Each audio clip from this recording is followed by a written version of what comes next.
예배 마치고 밖에 나가서 인사를 하는데 7살 아이가 악수하고 가다가 다시 와서 저한테 질문해요. 근데 목사님, 오늘 설교 이해가 안 가요. 그래서 맞죠? 오늘 설교 어려운 설교예요. 왜냐하면 교리적 설교예요. 꼭 알아야 되는데 목사에게는 부담이 되게 되는 설교고, 여러분이 들어 쉽게 이해하기가 이렇게 쉽지 않아요. 왜냐하면 본인 영으로 느끼지 않으니까 그런 거예요. 그러나 이 진리는 벗어나면 안 되기 때문에 이 설교를 들으셔야 돼요. 아멘이십니까? 자, 오늘 본문을 보면 아주 중요한 말씀하십니다.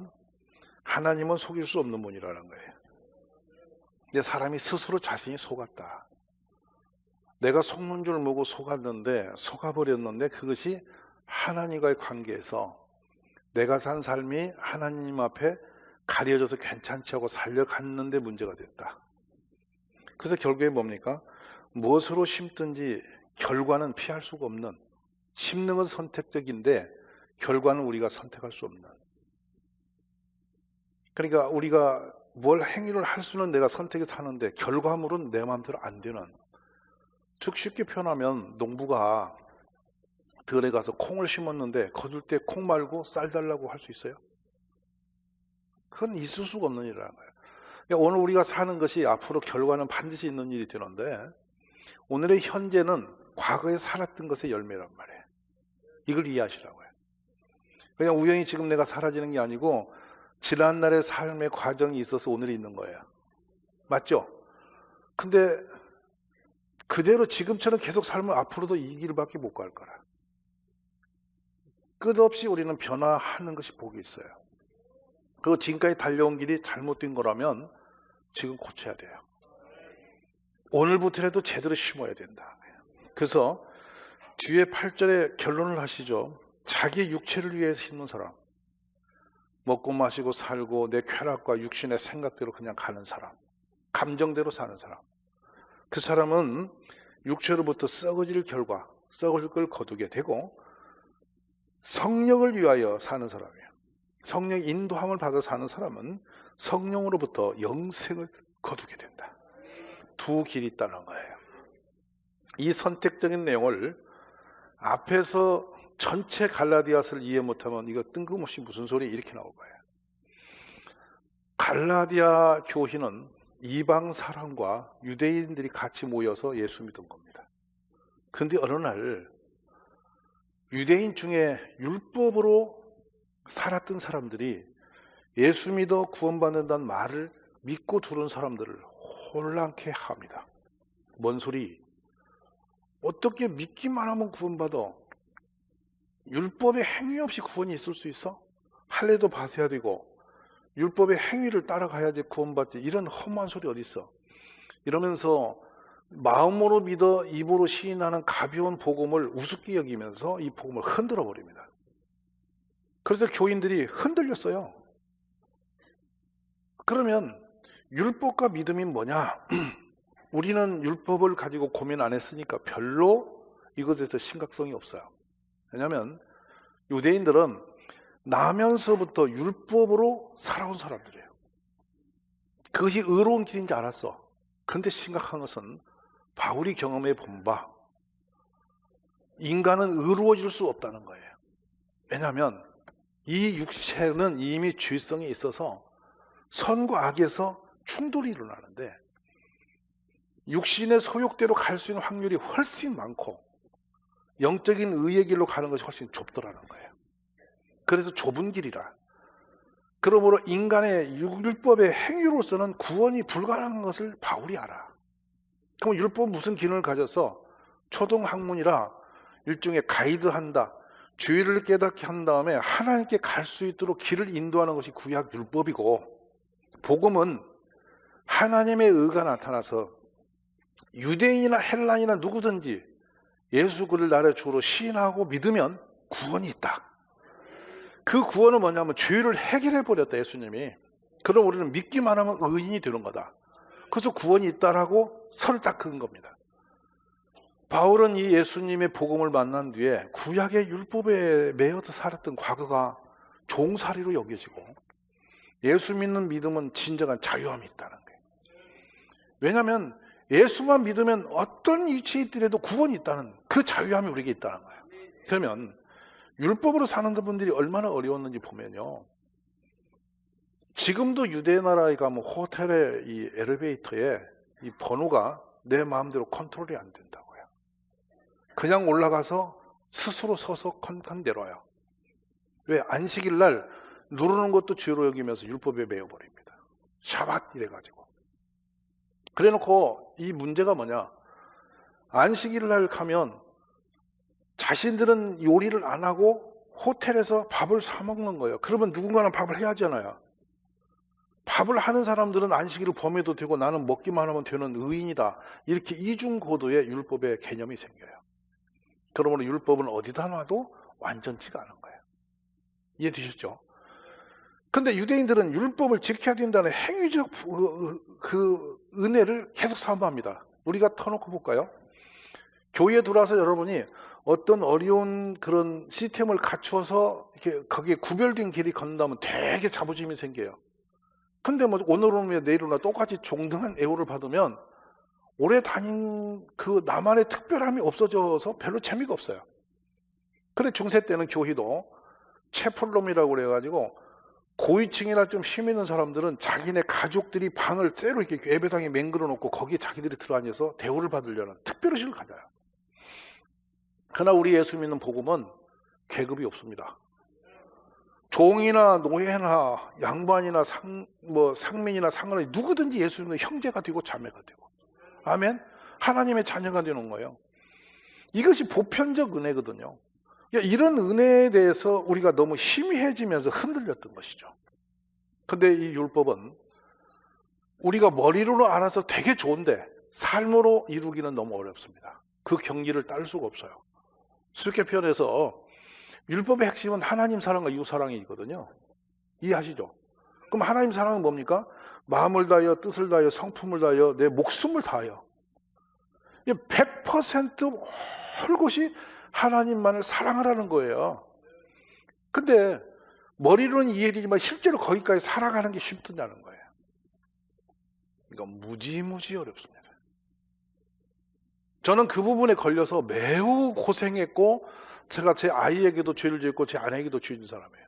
뭐냐면 35세 아이를 낳았는데 이 아이가 얼마나 사랑스러운지 자동차 앞에 이렇게 동그랗게 스프링으로 해서 사진을 걸어놓고 다니는데 세상이 다 안 보여, 걔만 보여요. 그리고 말도 못하는 아이를, 집에 있는 아이에게 전화 걸어놓고 애를 바꾸라는 거예요, 회사에서. 숨소리만 들어도 간이 떨리고 좋은 거야. 여러분이 보기는 웃어도 저는 그랬다니까요. 그렇게 되더라니까. 온 세상이 가밖에 안 보여. 근데 딱 걸리는 게 뭐냐면 하나님 사랑은 없고 애기 사랑만 있는 거예요. 내 신앙이 가짜야. 그래서 애를 젖먹는 애를 떼놓고 하나님과 씨름을 시작하는데 좀처럼 그 벽이 안 넘어가는 거예요. 계속 아이가 더 보고 싶어지고 더 애처로워 보이고 마음이 더 가는 거예요. 이게 인간의 한계예요. 성경대로 사는 게 얼마나 어려운지 몰라. 이웃을 내 몸처럼 사랑하라고요? 여러분 지금 그렇게 사세요? 내 몸처럼 사랑하는 것은 나보다 더 사랑스럽게 이웃과 대화를 하고 관계를 갖고 살아라는 얘기입니다. 근데 원수까지도 사랑해야 된다는 거예요. 가능하세요? 이거는 이론적으로는 그렇게 좋은 얘기로 들려오는데 그랬으면 좋겠는데 내가 그렇게 살아가는 이건 어렵다고요. 내 몸처럼 산다? 내 손가락에 가시 하나만 박혀도 호 이러고 다니는데 부인 손에 가시 박히면 그럽니까?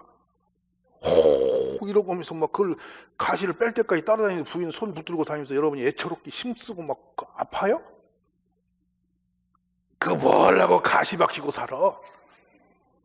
그 정신 좀 차리지. 이렇게 꾸짖기 바쁠걸?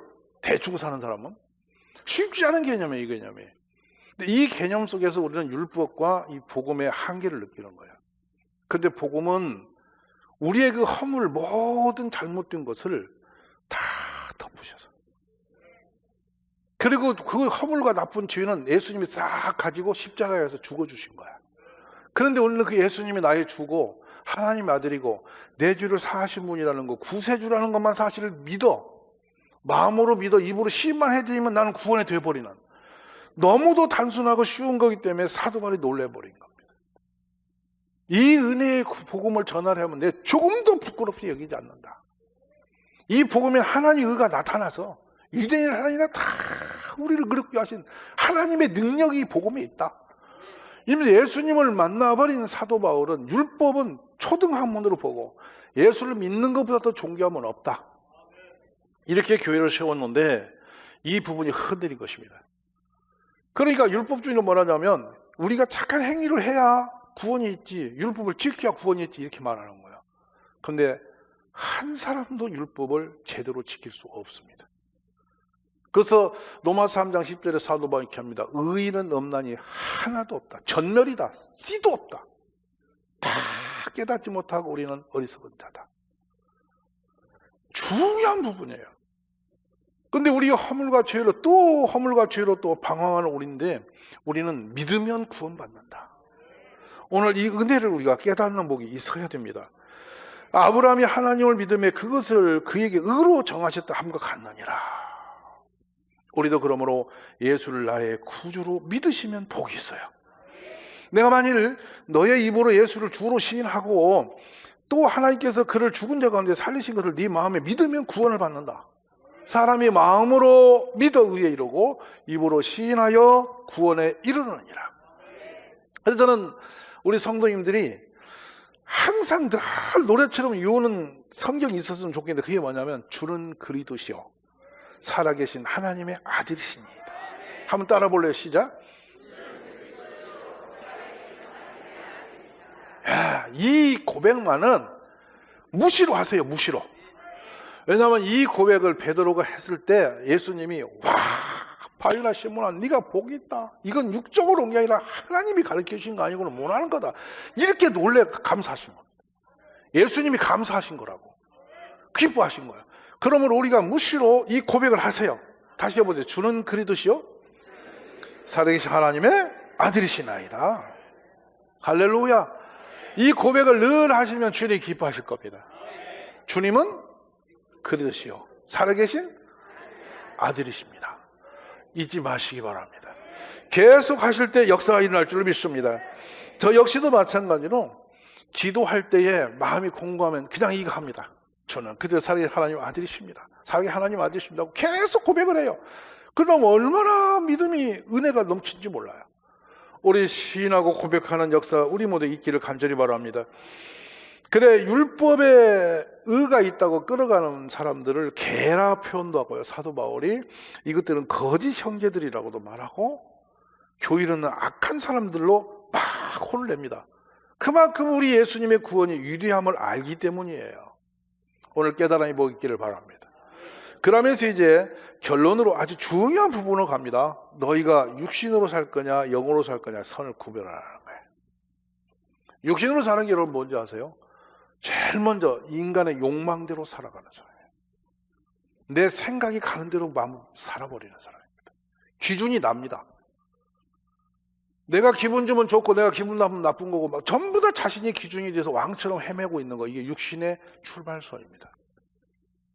저는 이 장면을 보면서 깜짝 놀란 것은 이 육신의 문제가 얼마나 심각한지를 놀란 것은 얼마 전에 저희 개척 때 함께 했던 가족과 만남을 갔는데 그분이 갑자기 뜬금없이 충격적인 고백을 했어요. 아직도 내 자존심 때문에 이 말을 하면서 꺼낸 말이 뭐냐면 제가 기도하다가 응답을 받았는데요. 너무 부끄럽고 가슴이 아파서 얼마나 제가 울고 회개한지 몰라요. 그래. 무슨 말씀이요? 그랬더니 제가 안식일을 주일을 범하며 살았는데요. 우리는 어쩔 수 없어서 그날에 일할 수밖에 없다고 스스로 판단하고 지금까지 25년 이상을 주일날 일하면서 살았거든요. 그래서 열심히 살았고 부지런히 살았고 믿음 생활 잘 했으니까 좋은 줄 알았어요. 근데 기도하는데 응답이 오는데 뭐라고 하시냐면 가정을 놓고 기도하는 가운데 이렇게 하시더래요. 네가 썩은 것을 먹였으니 뭐가 좋겠냐. 그 응답을 받았대. 처음에 이게 무슨 말인지 몰랐대. 자신이 왜 이 이야기가 무슨 말이지 하고 헤맸는데 한참 후에 딱 떠오르는 게 만나가 딱 떠오르더래요.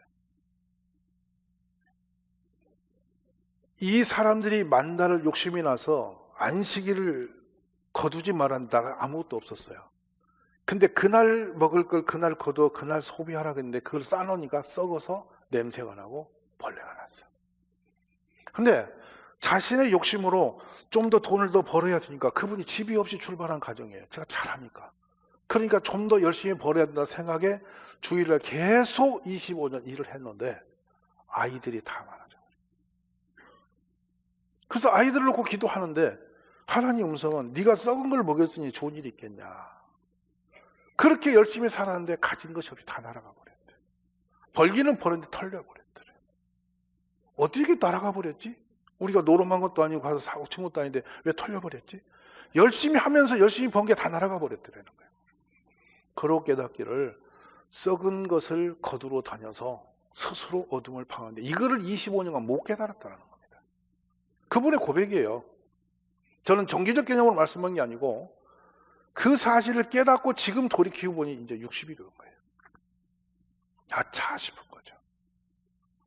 우리들이 육신의 욕망이 꼭 그래야 될 것 같고 그렇게 해야만 될 것 같고 그것이 필요한 것 같고 해서 가는 겁니다. 내 기준으로. 그러나 하나님의 말씀의 기준으로 살았으면 훨씬 더 좋았을 것을. 우리는 이런 생각을 하는 겁니다. 근데 율법은 보면 남은 그렇게 살라고 가르치는 본인은 못 사는 이중적 구조를 가지고 있어요. 우리 종종 그러죠. 우리 자녀를 보고 거짓말하지 마라 해놓고 남편 앞에 거짓말 하잖아. 그러니까 애가 보잖아. 그래서 저한테 말한다니까. 우리 엄마 거짓말쟁이래. 왜냐면 아빠 속인대. 그럼 넌 안 속이냐? 저도 속였대. 엄마가 속이는 거 봤대. 애가 정확하게 알아. 그런 고백도 애들이요.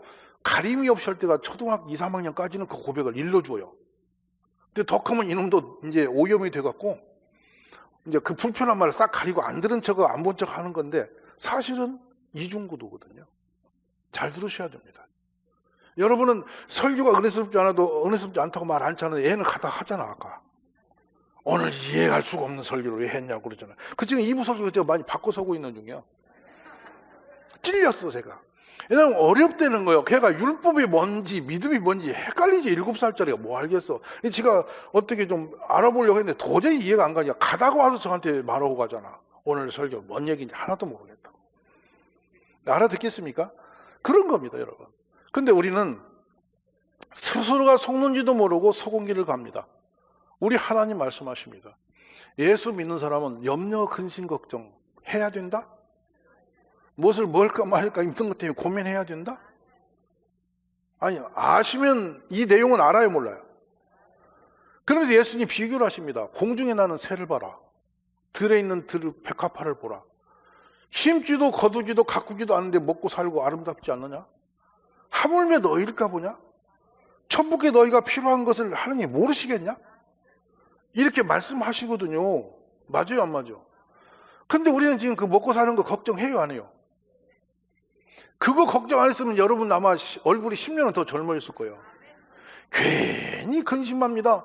애들 키우면서도 걱정합니다. 야가 나중에 크면 어떻게 할까? 엄마들이 생각이죠. 지금처럼 그냥 고정되어 있으면 좋을 것 같지. 크기는 좋은데 더 커지면 잘못 들까 봐 걱정이고 미래까지 걱정하고 어느 부모님 뭐라고 하냐면 우리 애가 늙으면 어떡하냐고. 이야, 제가 그래서 그분 보고 참 기가 막힌 고민도 하신다고 그랬어.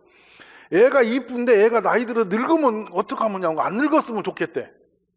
그런 근심을 갖고 있더라고. 그 자기 기도한데 애기는 안 늙기를. 잘했다. 우리 인생이 그냥 괴한 인물입니다. 현실과 이중구도를 가지면서 그걸 버티고 있는 거예요. 사연 여러분, 어쨌든 우리 스스로가 속는 줄 모르고 끌려가는 육신의 욕망에서는 우리가 벗어나야 됩니다. 오늘 갈라디아서 5장을 보시면 이 장면이 나오죠. 뭐가 나오냐면 19절 한번 가보시다. 19절, 5장 19절 바로 앞에 나옵니다. 19절부터 21절까지 읽습니다. 육체의 일은 분명하니 음행과 더러운 것과 호색과 우상숭배와 주술과 운수 맺는 것과 분쟁과 시기와 분냄과 당짓는 것과 분열함과 이단과 투기와 술 취함과 방탕함과 또 그와 같은 것들이라. 전에 너희에게 건강같이 경계하노니 이런 일을 하는 자들은 하나님의 나라를 유업으로 받지 못할 것이오. 야, 지금 이게 육체의 소욕대로 살아가는 모습들이 이거거든요. 근데 이대로 계속 가면 우리에게 좋은 일이 안 일어난다는 거예요. 예수 믿었어도 이렇게 살아버리면 좋은 일이 일어날 수 없다 그거야. 알아두시 마음에. 이제 바울 사도가 내 마음에 두 구두가 있대. 하나는 죄의 길로, 하나는 의의 길로 계속 충돌이 오니까 오라 이 사망이 몸에서 누가 나를 건져내겠냐고 통곡을 합니다. 이게 로마서 7장이에요. 그래, 우리 뭐 육신대로 살면 반드시 하나님과 원수되고 너희가 망하게 되니 절대 육신대로 살지 말고 하나님의 복음, 의로 살아라. 근데 의를 보니까 성령의 인도함을 받는 거예요. 오늘 새해에 우리가 인간의 욕망대로 살지 마시고 성령의 인도받는 우리 가족이 되시기 원하는 거예요. 육신은 감정대로 가는 거고 내 생각대로 가는 거고 상황에 필요한 대로 갔다가 내 머리를 대고 가는 것입니다. 아까 전에 그 개념을 주의를 깬다는 것이 그렇게 무서운 줄 모르고 달려버리고 난 뒤에서 아차 보니 자녀들이 다 망가져버리고 가진 것도 없이 털려버리고 헛수고인지를 그때 깨달았다는 거예요. 너무 억울하다는 거예요. 오늘 이거 깨달으셔야 됩니다. 내가 열심히만 살고 부지런히만 살아도 되는 것이 아니고 바른 길을 가야 좋은 걸 얻는다는 거예요. 새해는 성령의 인도하심을 받는 우리 가족이 되시기 원해요. 기도하십시오. 여러분이 그냥 무릎 꿇고 막 주여하고 막 세포도 부르지 않는 기도도 많아요. 그냥 하는 기도 많아요. 그냥 하나님 제가 하는 길을 인도해 주세요. 저는 연약한 사람입니다. 제 뜻대로 살지 않고 하나님 뜻대로 살게 해주세요. 자꾸 코드를 주님께 맞추면 주께서 인도하십니다. 그렇게 살다 보면 내가 성령 인도를 받는 사람이 되는 거예요. 어렵지 않은 일입니다, 여러분. 그리고 어떻게든지 기도하면서 말씀을 보면서 설교를 들으면서 내가 잘못된 걸 자꾸 수정해 가셔야 돼요. 우리 주님을 찬양하면서 예수님께만 코드를 맞추세요. 결론입니다. 예수 믿으면 이 땅에서 우리가 되냐? 아브라함의 복을 받습니다. 그래서 모든 저주가 내가 원치 않는 일이라는 것은 모든 것이 저주로부터 오는 것들인데 영적인 세계니까 안 보여서 일어나는 일이죠. 누가 무너지고 싶고 누가 사고당하고 싶고 누가 나쁜 길 가고 싶어요. 영적으로 속아서 가다 보니 덜리는 거예요. 성령 인도 받으시면 물속에도 길을 나고 사막에도 길을 내시고 광야에도 길을 내시고 사막에도 물을 내시고 남의 시가 불 속에도 갈 길을 열으시는 게 하나님이에요. 이게 믿음이에요. 새해 들어서 우리 모두가 성령의 인도를 받고 하나님의 보호를 받는 우리 온 가족 되시기를 주의 이름으로 축원합니다.